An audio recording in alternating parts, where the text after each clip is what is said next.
Hello everyone, welcome to acad grow. Lecture 3 Coulomb का नियम का सदिश रूप तथा परावैद्युतांक के बारे में पढ़ा।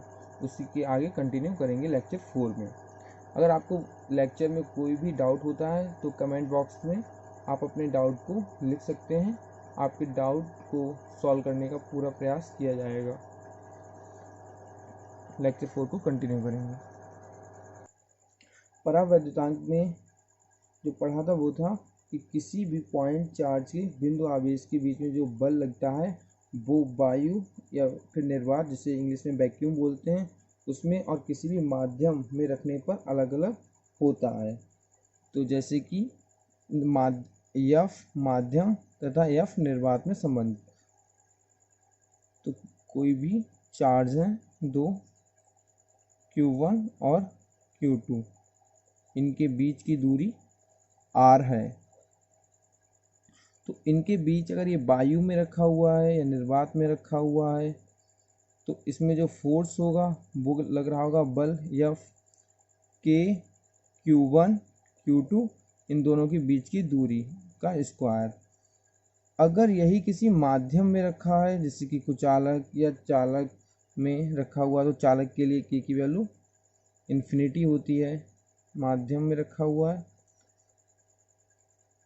तो आपका होगा 1/4 पाई एप्सिलॉन नॉट और कैपिटल के, जो कि ये परावैद्युतांक है, Q1 Q2 upon R square.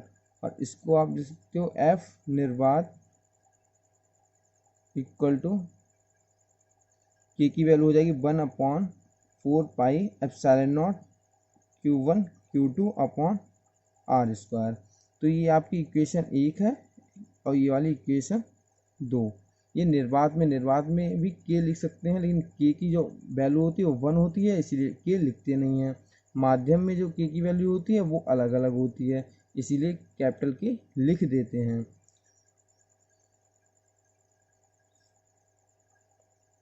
समीकरण 1/2 से हम लिख सकते हैं समीकरण 2 में F माध्यम 1/4 पाई एप्सिलॉन नॉट के Q1 Q2 upon R square है। तो यहाँ पे हम लिख सकते हैं, और निर्वात की जो वैल्यू है 1/4 pi epsilon naught Q1 Q2 upon R square. तो F माध्यम equal to 1/4 pi epsilon naught Q1 Q2 upon R square को F निर्वात लिख सकते हैं। तो इसे लिख देंगे F निर्वात अपॉन, यहाँ पे K बचेगा, K लिख देंगे। तो ये आपका F माध्यम तथा F निर्वात में संबंध आ जाता है।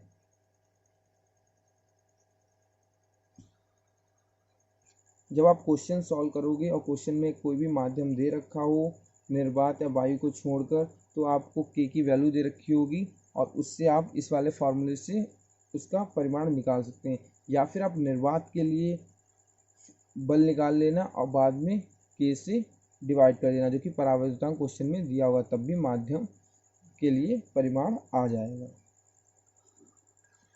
नेक्स्ट कॉन्सेप्ट है आपका बहुल आवेशों के बीच बल, जो अध्यारोपण का सिद्धांत का प्रयोग करके निकाला जाता है। जब बहुत से आवेश होते हैं तो उनके बीच में जो बल लग रहा है उसको निकाला जाता है अध्यारोपण के सिद्धांत के द्वारा। इसको इंग्लिश में बोलते हैं प्रिंसिपल ऑफ सुपरपोजिशन। अध्यारोपण का सिद्धांत क्या है? यदि किसी निकाय में अनेक आवेश हों तो उनमें से किसी एक आवेश पर बल अन्य आवेशों के कारण अलग अलग बलों के वेक्टर, जिसे हिंदी में बोलते हैं सदिश योग के बराबर होता है। इसे अध्यारोपण का सिद्धांत कहते हैं। कहने का मतलब है कि बहुत से आवेश हैं जैसे कि Q1 Q2 Q3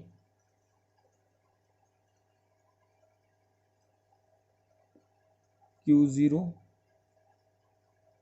Q4, ऐसी बहुत से आवेश हैं Qn।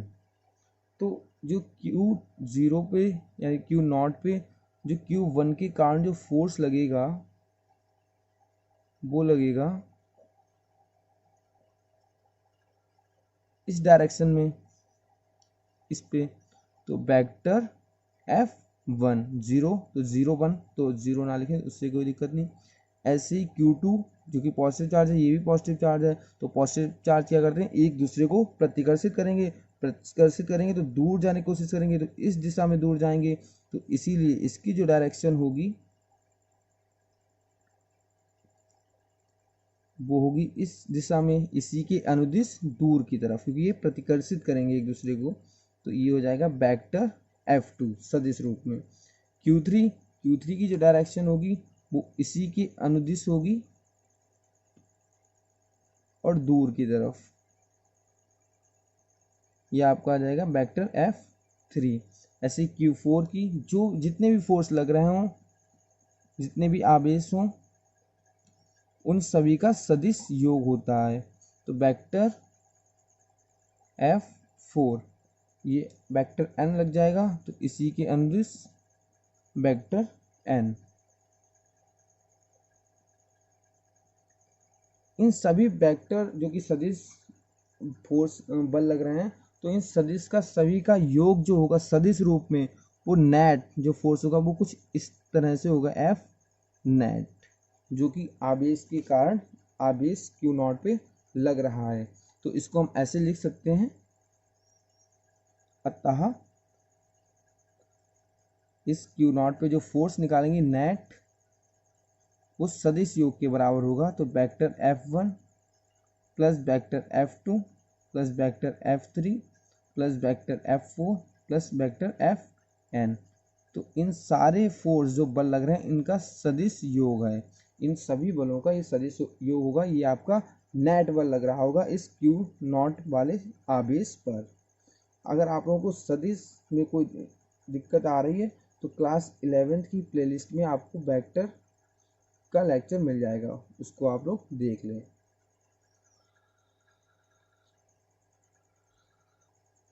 कॉन्सेप्ट आपने सीख लिया। इस कॉन्सेप्ट को और अच्छे से समझने के लिए इस कॉन्सेप्ट पे क्वेश्चन करके देखेंगे, जिससे और अच्छे से समझ में आएगा।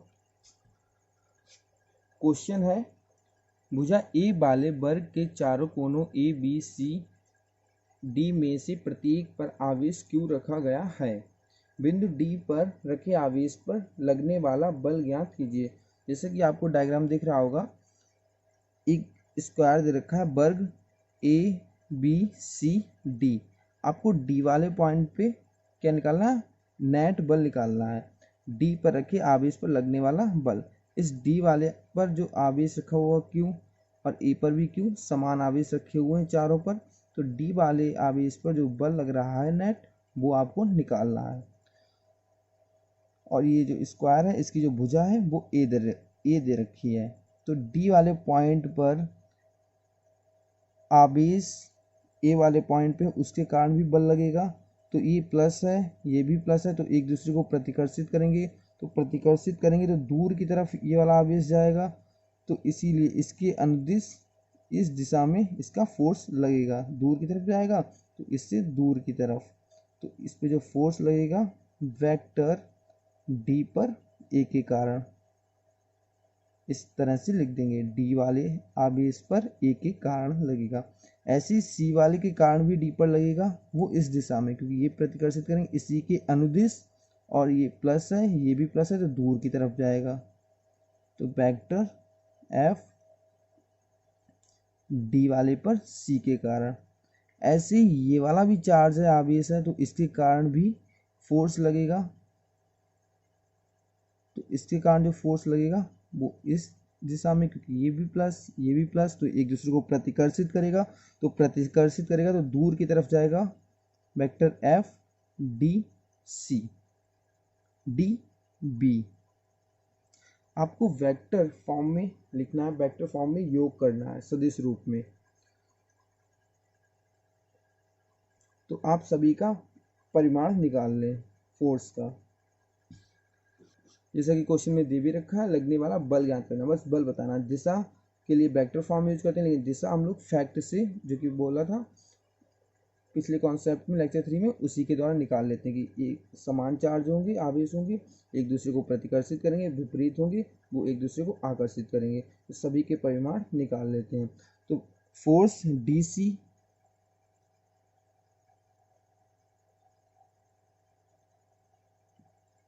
का जो बल होगा वो होगा K Q और ये भी Q, तो Q स्क्वायर अपॉन इन दोनों के बीच की दूरी है A स्क्वायर, तो ये आ जाता है। ऐसे ही DA का निकाल लेंगे, D पर A के कारण जो लग रहा है K Q square upon A square. ऐसे ही फोर्स B का निकाल लेंगे, K Q और ये भी Q, तो Q1 Q2 होता है, तो Q स्क्वायर अपॉन इन दोनों के बीच की दूरी, तो ये दूरी कैसे निकलेगी, पाइथागोरस थ्योरम से। ये वाला भी डिस्टेंस A ही है और ये वाला आपको निकालना है, तो ये आपकी सबसे बड़ी भुजा कर्ण है, तो इसलिए आप इसको कैसे निकालेंगे, इसको अगर आप L बोल दो तो L स्क्वायर, ये वाली भुजा A स्क्वायर प्लस ये वाली भुजा A स्क्वायर, आधार का स्क्वायर प्लस लंब का स्क्वायर इक्वल टू कर्ण का स्क्वायर, तो L square equal to 2A square, तो L इक्वल टू आ जाता है आपका √2A, √2A।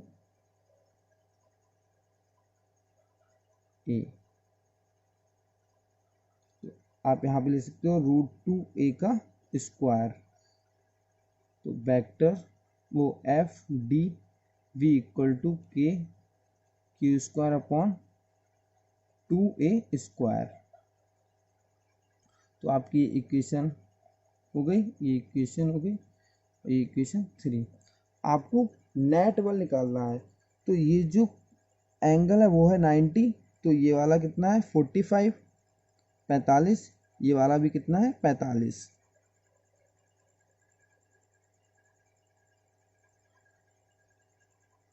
तो आपको नेट निकालना है, तो नेट के लिए आप क्या करो, इस वाले बल का कंपोनेंट ले लो, जिसे हिंदी में बोलते हैं घटक। तो जब भी थीटा के पास वाला तोड़ते हैं वो कॉस में टूटता है, और थीटा से दूर वाला जो घटक होता है वो आपका साइन में टूटता है। तो जो एफ नेट इस पे लगेगा, F net equal to D पर रखे आवेश पर बल। जो नेट है वो क्या होगा, ये तो इसी दिशा में लग रहा है, तो बैक एफ डी बी, क्योंकि परिमाण ही निकालना है, प्लस इस वाला इसका कंपोनेंट इस दिशा में लेंगे थीटा की तरफ, तो ये हो जाएगा बल डी सी कॉस 45। ऐसे ही इसका भी इस दिशा में लेंगे तभी इस दिशा में नेट आ जाएगा, प्लस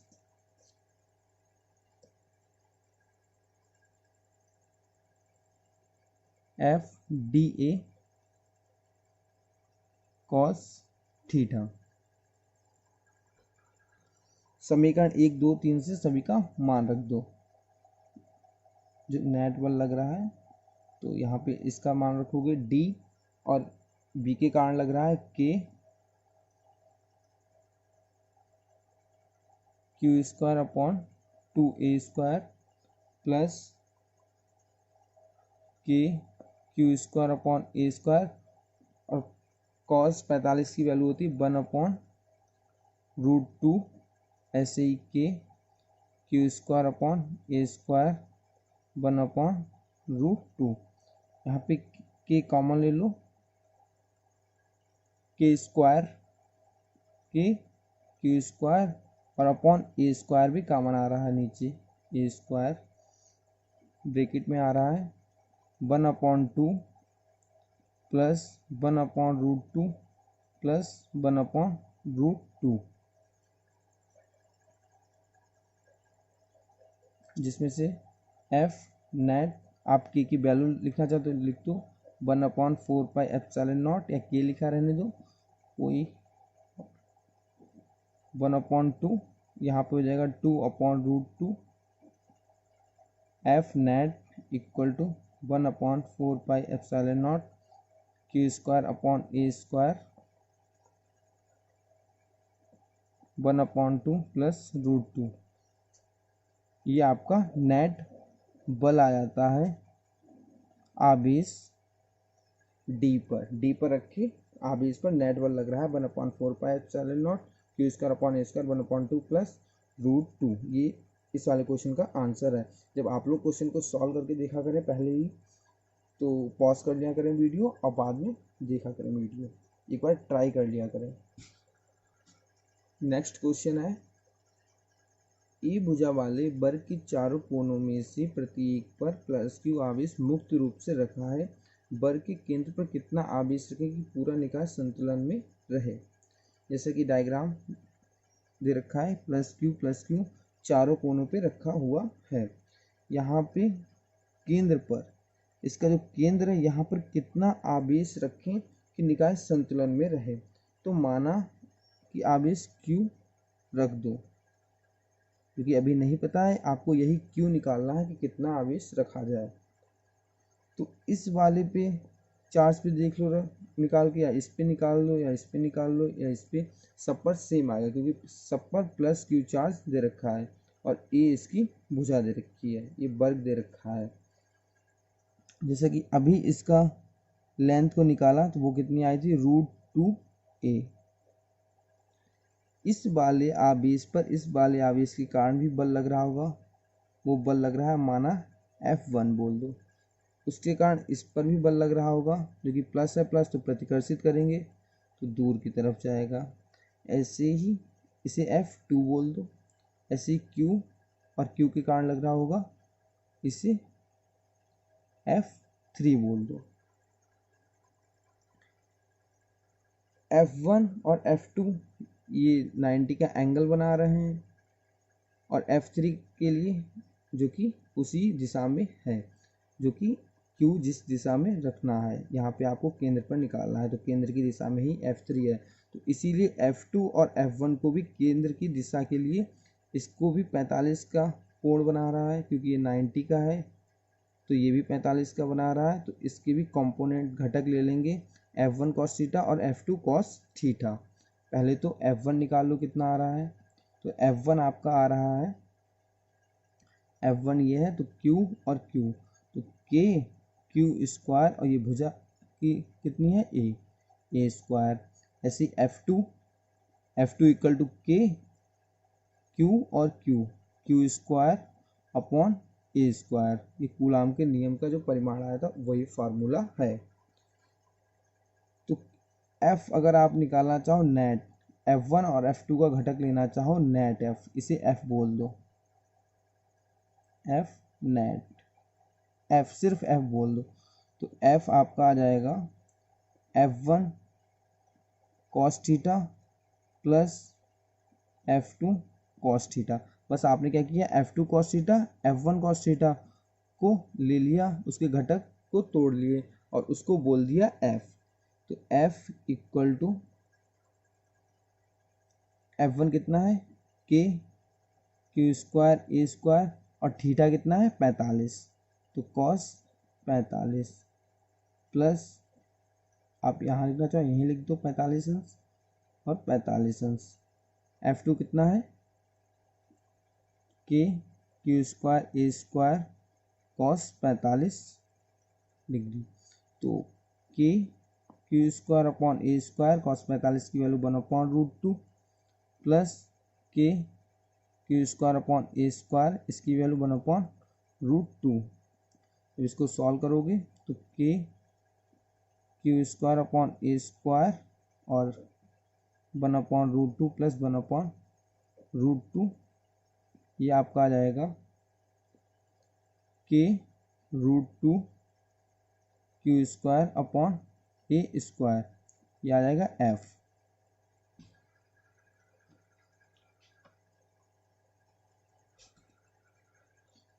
ऐसे ही निकालेंगे F3 का मान।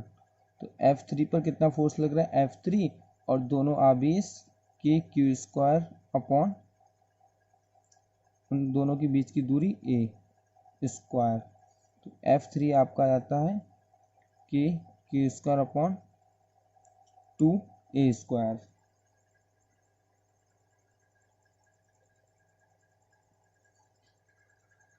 जो बल की दिशा आ रही है वो आ रही है इस दिशा में, F3 की वैल्यू भी, F2 की वैल्यू की, F1 की वैल्यू की। अगर आपको निकाय संतुलन में रखना है तो इधर भी कोई ना कोई फोर्स लगना चाहिए, F4। इस Q1 Q के कारण प्लस Q पर जो बल लगना चाहिए वो होना चाहिए F4, जिसके कारण इधर वाला बल और इधर वाला बल एक दूसरे को संतुलित कर लेगा और वो कैंसिल हो जाएगा और निकाय संतुलन में बना रहेगा। F4 इधर की दिशा में कब लगेगा? जब ये Q वाला आवेश होना चाहिए माइनस का, क्योंकि माइनस का आवेश जब होगा तो इस दिशा में क्या होगा? आकर्षित होगा, तो इधर जाने की कोशिश करेगा तो दिशा किधर होगी? F4 इसी दिशा में, Q की दिशा में। लेकिन अभी इस बारे में नहीं पता है, जब आप सॉल्व करेंगे तो जो Q की वैल्यू आएगी वो माइनस में ही आएगी। लेकिन निकाय संतुलन हो इसके लिए जो F निकाला है बल और जो F3 बल है और F4 बल है इक्वल टू 0 होना चाहिए। तो लिखेंगे F4 निकालेंगे पहले तो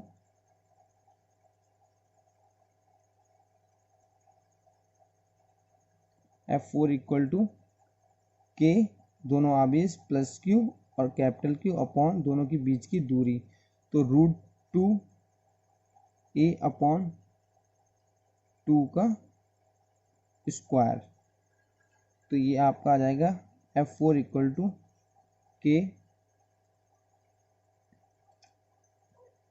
2QQ अपॉन a स्क्वायर। संतुलन के लिए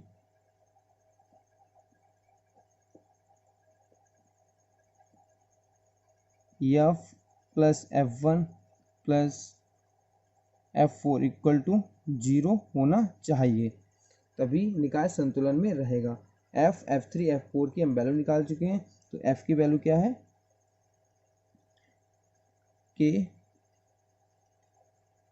√2a square Q square upon a square plus 1 upon 4 pi epsilon naught Q square upon 2a square plus K 2KQ upon a square equal to 0।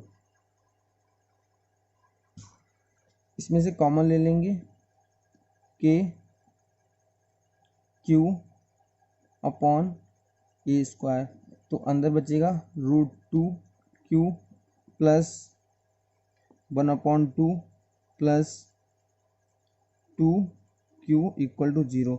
इसको उधर भेज देंगे, 0 हो जाएगा। आपका बचेगा √2Q plus 1/2 plus 2Q equal to 0, और Q भी बचेगा इधर। आपको Q का मान निकालना है, इसलिए 2Q इक्वल टू, जो उधर चला जाएगा पूरा पार्ट, तो Q अपॉन 2 माइनस √2Q, 2 को इधर भेज दो, Q equal to minus Q/4 minus √2Q/2। तो आपका जो Q आ जाएगा वो आ जाएगा माइनस Q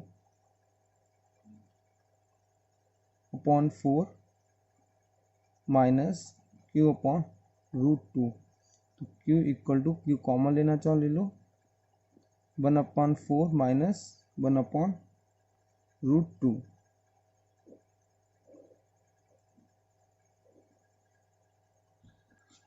माइनस कॉमन लोगे तो प्लस आ जाएगा। तो ये जो आपका आवेश आया जो Q होना चाहिए वो माइनस होना चाहिए था, जैसे कि क्वेश्चन को सॉल्व करने पर ही पता लग गया था। लेकिन जब आप क्वेश्चन को सॉल्व कर लोगे तब भी जो आंसर आएगा वो Q equal to minus Q 1/4 plus 1/√2 में आ जाएगा। आपका आवेश माइनस में होना चाहिए। जब नेट बल इस दिशा में लग रहा होगा प्लस के कारण, तो माइनस के कारण इस दिशा में ही आएगा, क्योंकि माइनस होगा तो आकर्षित करेंगे इस दिशा में आएगा, और एक दूसरे को कैंसिल कर देंगे और जो बल होगा वो 0 हो जाएगा। इसी कारण निकाय संतुलन में रहेगा। ये इसका आंसर होगा। Thank you for watching video. Please video को ज़्यादा से ज़्यादा शेयर करें और लाइक करें और चैनल को सब्सक्राइब करें। Thank you.